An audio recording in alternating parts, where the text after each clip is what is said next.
আয় আছে শীতের খাতা বৃষ্টির ছাতা। কথাটা এমনি খুব সহজ সরল, কিন্তু কথাটার মধ্যে একটু তাৎপর্য লুকিয়ে আছে, যেটা শীতের কাঁথা মানে প্রয়োজনীয় জিনিস, আর বর্ষার ছাতা মানে খুব প্রয়োজনীয় জিনিস। তুমি দুটো সমাজেই দুটো সময় চলতে ব্যর্থ হবে। তাই জীবনকে বয়ে নিয়ে যাওয়ার জন্যে, প্রয়োজনীয়তা বোঝানোর জন্য আমরা এই উদাহরণগুলো ব্যবহার করে থাকি।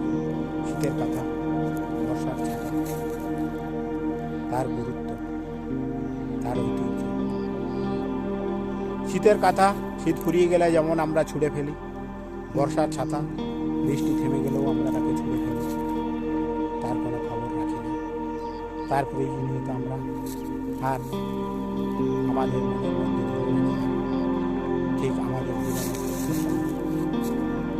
মানুষের জীবনে একে অপরের প্রয়োজনীয়তা যত টাইম থাকবে,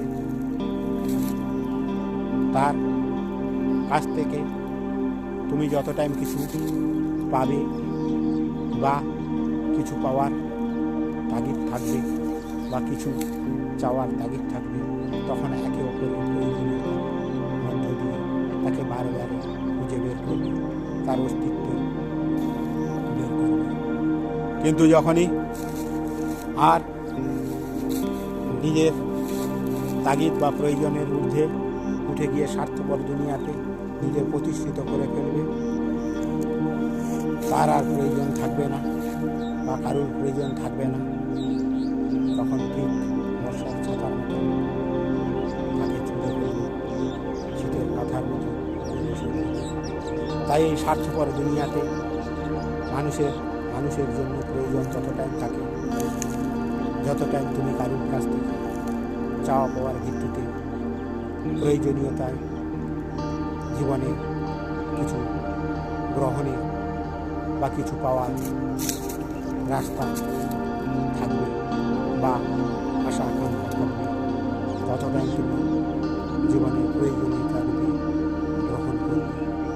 যেদিনকার চাওয়া পাওয়ার সমস্ত কিছু কারোর থেকে বিলীন হয়ে যাবে, মুছে যাবে, সেদিনকার আর তাকে খুঁজবে না, তাকে অনুভব করবে না। তাই এই কথাটার একটু তাৎপর্য হলো এরকম: জীবনে প্রয়োজন থাকলেই একে অপরকে খুঁজে পাবে, খুঁজে পাওয়ার রাস্তা তৈরি করবে। প্রয়োজন ফুরিয়ে গেলে আর কোনো তাগিদ থাকবে, ছাতা আর শীতের কাঁথা দুটো জিনিসই জীবনে বড় গুরুত্বপূর্ণ। সময়ের পরিবর্তনে সেটা আর ফিরে পাওয়া যায়, সেটা মানুষের হৃদয় থেকে ফুরিয়ে যায়। ঠিক প্রয়োজন ফুরিয়ে গেলে মানুষকে ভুলে যায়। এটাই হলো বাস্তব। প্রয়োজনীয়তাই মানুষের কাছে টেনে আনে।